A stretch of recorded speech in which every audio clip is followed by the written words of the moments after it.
Hey guys, welcome to pep coding. तो कुछ previous videos में हम अपना बिग डेटा का इंट्रोडक्शन ले चुके हैं। तो इसमें हम हडूप आर्किटेक्चर के बारे में बात करेंगे। तो सबसे पहले हम पॉइंट वाइज चलते हैं और देखते हैं कि इसकी एक्चुअल नेसेसिटी क्या है। तो फर्स्ट पॉइंट जो हमने देखा था, तो मैं यहाँ डिस्कस करने वाली हूँ, है कि बिग डेटा को हम अपने एडवांटेज में लाना चाहते हैं।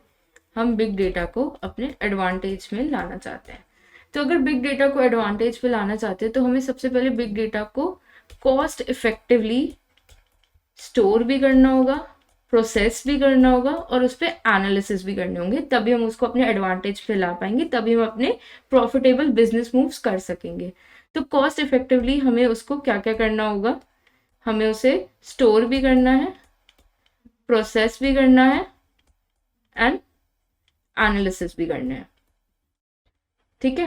तो जब हम आर्किटेक्चर की बात करते हैं हडूप की, ठीक है, तो वो ये सब हमें प्रोवाइड करता है। कॉस्ट इफेक्टिवली हम उसको स्टोर कर सकते हैं, प्रोसेस कर सकते हैं। एनालिसिस के लिए हमारे पास और भी डिफरेंट फ्रेमवर्क्स आ जाते हैं जिनको हम बाद में डिस्कस करेंगे। लेकिन आज जब हम इंट्रो टू हडूप आर्किटेक्चर कर रहे हैं तो हम बेसिकली डेटा देखेंगे, बिग डेटा कैसे स्टोर होता है और कैसे प्रोसेस होता है, इसका आर्किटेक्चर क्या है और क्यों ये कॉस्ट इफेक्टिव है। तो वही हम आज बेसिकली डिस्कस करेंगे। तो आगे बढ़ने से पहले हमें एक चीज़ का ध्यान देना है कि जो हडूप है ना, वो हमारा लार्ज डेटा के लिए ही उसकी प्रोसेसिंग कर सकता है, उसी को स्टोर कर सकता है रादर देन स्मॉल डेटा। तो हडूप का आर्किटेक्चर जो है वो हमारा लार्ज डेटा को ही फेवर करता है। ठीक है, Hadoop architecture favours large data. अब इसका ज़रा हम सेंस बनाते हैं। तो जैसे कि एक एग्जांपल लेते हैं, कंसिडर दैट कि आपको अपना घर कंस्ट्रक्शन कराना है, मतलब रिकंस्ट्रक्ट करवाना है, आपका घर में कंस्ट्रक्शन हो रही है। तो आप वर्कर्स हायर करेंगे ऑब्वियसली, है ना। कुछ 20 वर्कर्स हायर करे आपने, ठीक है, और अपना घर कंस्ट्रक्ट कराएंगे क्योंकि you would need help obviously. आप अकेले थोड़ी आप खुद थोड़ी कंस्ट्रक्ट करोगे, ठीक है। तो आप खुद वर्कर्स हायर करोगे जो कि घर कंस्ट्रक्ट करे। बट यही अगर आपको बेडशीट अपनी चेंज करनी है तो आप वर्कर्स थोड़ी हायर करोगे, that would be stupidity, right. तो अगर हमें खुद सिर्फ बेडशीट चेंज करनी है तो हम वो खुद से कर लेंगे। तो हम वर्कर्स क्यों हायर करेंगे? अगर हम वर्कर्स हायर करते तो वो कुछ मीनिंग नहीं होगा, बेसिकली वो कॉस्ट इनइफेक्टिव होगा और रिसोर्सेज का वेस्टेज होगा। तो हडूप आर्किटेक्चर हमारा जो है वो बिग डेटा के लिए बना है। तो बेसिकली जब हम स्मॉल डेटा को अगर हडूप आर्किटेक्चर पे इम्प्लीमेंट करने की कोशिश करेंगे तो that would be waste of resources और वो कॉस्ट इनफेक्टिव होगा, टाइम ज़्यादा कंज्यूम करेगा। तो हम ये स्मॉल डेटा पे नहीं लगाते हडूप आर्किटेक्चर, हम बिग डेटा ही यहाँ पे इम्प्लीमेंट करते हैं। ठीक है, तो ये पॉइंट आई गेस आपको क्लियर होगा कि हम बिग डेटा ही इम्प्लीमेंट करते हैं। हडूप का आर्किटेक्चर इसी तरीके से डिजाइन है कि वो बिग डेटा को फेवर करता है। ठीक है, तो अब जरा हम देखते हैं कि हमारा हडूप आर्किटेक्चर क्या क्या what are Hadoop architecture actually consist of. Okay, तो हमारा फर्स्ट पॉइंट यहाँ पे आता है वो है कमोडिटी हार्डवेयर। तो कमोडिटी हार्डवेयर होता क्या है? कमोडिटी हार्डवेयर हमारे हडूप आर्किटेक्चर का एक पार्ट है। ठीक है, तो कमोडिटी हार्डवेयर का मतलब ये होता है कि बेसिक वाले जो हमारे घर में पीसीज होते हैं, कंप्यूटर्स, यानी कि बहुत ही हाई रिलायबल वाले कंप्यूटर्स ना होके बेसिक कंप्यूटर्स जो कि हम नॉर्मल यूज करते हैं, उन्हीं को हम बोलते हैं कमोडिटी हार्डवेयर। तो हमारा जो हडूप आर्किटेक्चर है वो हमारा कमोडिटी हार्डवेयर यूज करता है फॉर स्टोरिंग डेटा। ठीक है, तो इससे हम कॉस्ट इफेक्टिव वाला एक फैक्टर जो है यहाँ पे ऐड हो जाता है। ठीक है, बाय यूजिंग कमोडिटी हार्डवेयर। अब हम पूछेंगे कि क्यों हम हाई रिलायबल मशीन्स ना यूज करके कमोडिटी हार्डवेयर क्यों यूज कर रहे हैं? तो बेसिक पॉइंट यही है यहाँ पे कि अगर हम 1 TB मेमोरी अपनी कमोडिटी हार्डवेयर में एक्सटेंड कराते हैं, यानी कि हमारे नॉर्मल पीसीज में, एज कम्पेयर टू हमारे जो हाईली एफिशिएंट और हाईली कॉम्प्लेक्स वाली जो मशीनरी होती है, यानी हाईली रिलायबल वाले हमारे जो कंप्यूटर्स होते हैं, उसमें 1 TB एक्सटेंड कराते हैं, तो इसका कॉस्ट और इसके कॉस्ट में बहुत ज़्यादा डिफरेंस होता है। ठीक है, तो ये जो कॉस्ट डिफरेंस हमारा यहाँ पे आ जाता है, इसी कारण जो है हम यहाँ पे ये इम्प्लीमेंट करते हैं कमोडिटी हार्डवेयर्स। ठीक है, और हम हडूप आर्किटेक्चर इतना परफेक्टली डिजाइंड है कि आप जानेंगे कि कमोडिटी हार्डवेयर एक्चुअली में बहुत ही परफेक्ट जॉब करता है। ठीक है, और ये जो हमारे सेल्फ रिलायंट या फिर जो हाईली रिलायबल मशीन्स होती हैं, इनको अभी यूजेज होता है, बट इनका हमारा इतना ज़्यादा यूजेज नहीं होता है जितना हमारा कमोडिटी हार्डवेयर का होता है। तो हम देखेंगे पूरा आर्किटेक्चर कैसे डिज़ाइन होता है। तो बेसिकली अभी हम इसी पे फोकस करेंगे कि हम कमोडिटी हार्डवेयर यूज़ करते हैं फॉर हडूप आर्किटेक्चर। नेक्स्ट हमारा पॉइंट आता है क्लस्टर। अब क्लस्टर क्या होता है? ठीक है, क्लस्टर बेसिकली अगर मैं एक सिंपल लाइन में बोलूं तो वो होता है हमारा set of computers in a single LAN. ठीक है, तो ये जो कमोडिटी हार्डवेयर है यही है जो हमारे बेसिक यूनिट्स होंगे फॉर डेटा स्टोरेज। तो अगर मैं इनको कंसिडर करूं कि ये मेरे क्लस्टर ऑफ कंप्यूटर्स बन के आएंगे यहाँ पे, ठीक है, यही होंगे मेरे कमोडिटी हार्डवेयर जो कि मेरा डेटा स्टोर कर रहे होंगे। ठीक है, तो ये जो क्लस्टर जो ये लैन में कनेक्ट होके आएंगे ना, यही होंगे मेरे क्लस्टर ऑफ कंप्यूटर्स इनको बोलते हैं, जो कि मेरा डेटा स्टोर करने वाले हैं। और अब हम देखेंगे कि ये डेटा किस तरीके से स्टोर होने वाला है। बेसिक देखते हैं कि क्या हमारा एसेंस है डेटा स्टोरेज का। तो जब हम एसेंस की बात करना चाह रहे हैं, मैं ये कहना चाह रही हूँ कि हमारी हार्ड डिस्क कैसी होती है। मतलब हमारी 500 GB की हार्ड डिस्क है। ठीक है, तो इसमें हमारे कुछ मेमोरी ब्लॉक्स होते हैं ऐसे, बहुत सारे मेमोरी ब्लॉक्स ऐसे, है ना। और ईच मेमोरी ब्लॉक जो होते हैं यहाँ पे कुछ आई गेस 4 KB का होता है। ठीक है, और अगर मैं इसमें अपनी 2 KB की एक फाइल स्टोर करती हूँ तो उसको एक मेमोरी ब्लॉक एलोकेट हो जाएगा, और बाकी का जो 2 KB बच जाएगा, है ना, जो बाकी 2 KB लेफ्ट है वो मेरा वेस्ट हो जाएगा। ठीक है, तो ऐसे ही होता है हमारा कुछ हार्ड डिस्क में सिस्टम, है ना। तो ये जो 500 GB की मेरी हार्ड डिस्क है ये कुछ मेमोरी ब्लॉक्स में डिवाइडेड है ना। तो यही सेम एसेंस जो है वो हम अपना हडूप आर्किटेक्चर में भी लगाते हैं, जहाँ पे हम मेमोरी ब्लॉक्स डिवाइड करते हैं, पर यहाँ पे 4 KB का ना होके। तो इसी तरीके से हमारे हडूप आर्किटेक्चर में हमारा जो मेमोरी ब्लॉक होता है वो होता है हमारा 64 MB का बाय डिफ़ॉल्ट, और इसको हम 128 MB पे भी अपग्रेड कर सकते हैं। ठीक है, एक मेमोरी ब्लॉक यहाँ पे 64 MB का होता है। तो यहाँ पे हम बिग डेटा से डील कर रहे हैं, तो ऑब्वियसली हमारी मेमोरी ब्लॉक जो है वो ज़्यादा मेमोरी का है, वो है 64 MB का। तो बेसिकली हम इसको ज़रा अच्छे से समझते हैं कि मैं क्या कहना चाह रही हूँ कि किस तरीके से मेमोरी ब्लॉक्स में डिवाइड होता है।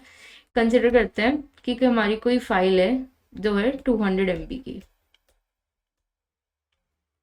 ठीक है, तो 200 MB की जो मेरी फाइल है वो कितने में डिवाइड होगी? ठीक है, अगर मैं इसको डिवाइडेड बाय 64 करती हूँ, ठीक है, तो कुछ 3 पार्ट्स आएंगे 64 के, और लास्ट में बचेगा एक 8 MB की फाइल।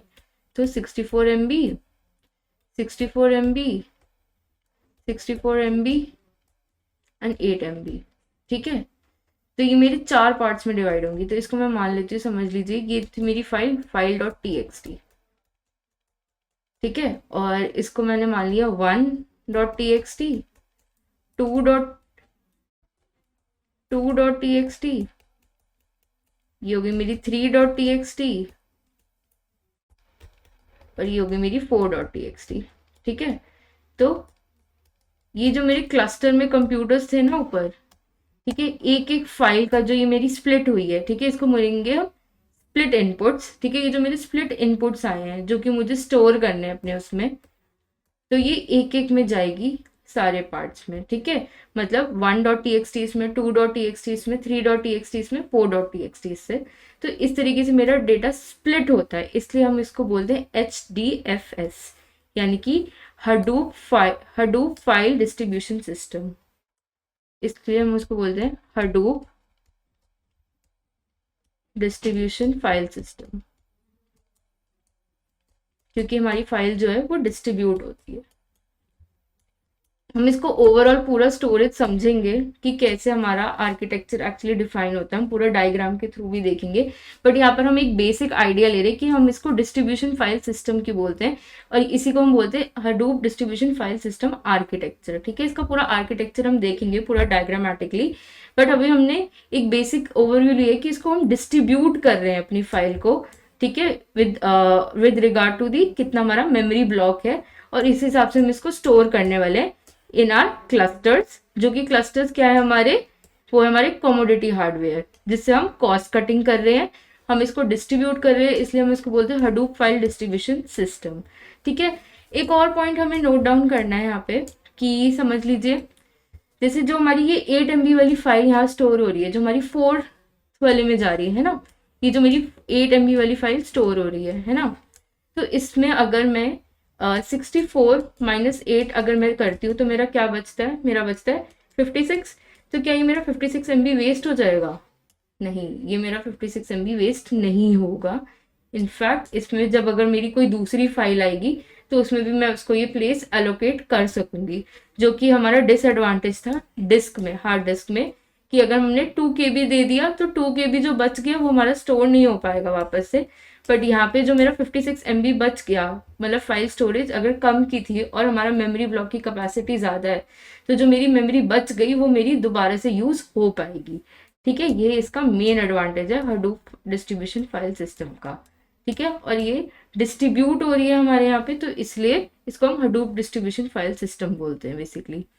ठीक है, तो इसके हमारी कुछ पूरे हडूप आर्किटेक्चर की कुछ 5 सर्विसेज होती है, बेसिकली 5 हमारे नोड्स होते हैं जिनको हमें स्टडी करना होता है।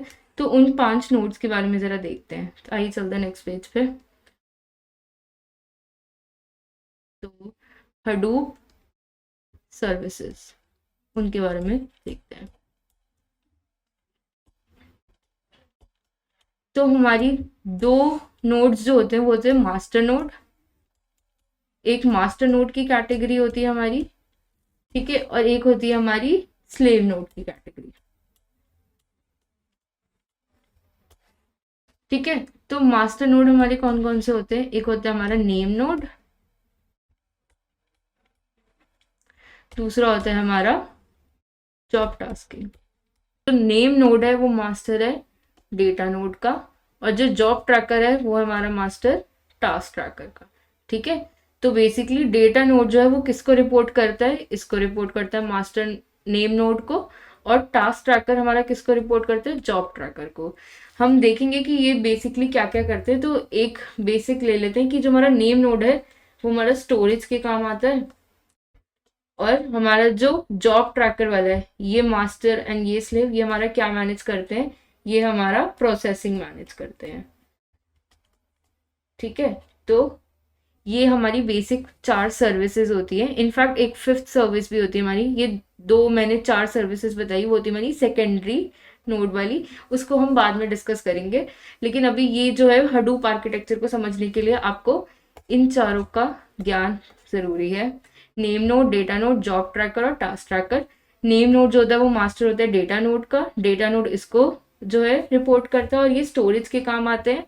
जॉब ट्रैकर और टास्क ट्रैकर जो है वो प्रोसेसिंग के काम आते हैं। जॉब ट्रैकर जो है वो हमारा क्या करता है? वो हमारा प्रोसेसिंग का मास्टर है, और टास्क ट्रैकर जो है वो इसको आके रिपोर्ट करता है। बेसिकली इसको टास्क असाइन करता है और ये इसको आके रिपोर्ट करते हैं कि कैसी प्रोसेसिंग चल रही है। तो सब हम डिटेल में देखेंगे कि डायग्रामेटिकली कि कैसे हमारी स्टोरेज हो रही है, कैसे हमारी प्रोसेसिंग हो रही है। तो आई होप आपको ब्रीफ आइडिया लग गया हो कि मैं किस बारे में बात कर रही हूँ हडूप आर्किटेक्चर में, कि कैसे कैसे हम कॉस्ट कटिंग करने की कोशिश कर रहे हैं, क्यों हम इसको डिस्ट्रीब्यूशन फाइल सिस्टम कहते हैं। ठीक है, और किस तरीके से हमारी जो है मेमोरी जो है वो सेव हो रही है एक्चुअली में, जो हम बाकी उसमें नहीं कर पा रहे थे, और किस तरीके से हम बिग डेटा से यहाँ पे डील कर रहे हैं, क्यों हम छोटे डेटा से यहाँ पे डील नहीं करना चाहेंगे, क्योंकि इसका आर्किटेक्चर है वो बिग डेटा को फेवर करता है। और हमने ये बेसिक सर्विसेज के बारे में भी देखा, स्टोरेज और प्रोसेसिंग, जो कि हमने स्टार्टिंग में भी देखा था, कॉस्ट कटिंग के लिए आर वेरी नेसेसरी। ठीक है, हमने ये देखा था ना कि कॉस्ट कटिंग के लिए बिग डेटा का जो आर्किटेक्चर है उसके लिए हमें स्टोरेज और प्रोसेसिंग जो है वो कॉस्ट इफेक्टिवली करनी होगी। इसी को हम आर्किटेक्चर में इम्प्लीमेंट करेंगे। तो नेक्स्ट वीडियो में हम पूरा आर्किटेक्चर देखेंगे कि किस तरीके से स्टोरेज हो रही है, क्या रोल प्ले करता है नेम नोड, किस तरीके से क्लाइंट आता है, मेटा डेटा के बारे में भी देखेंगे। तो that would be covered in the next video. Keep on watching. Thank you for your patience.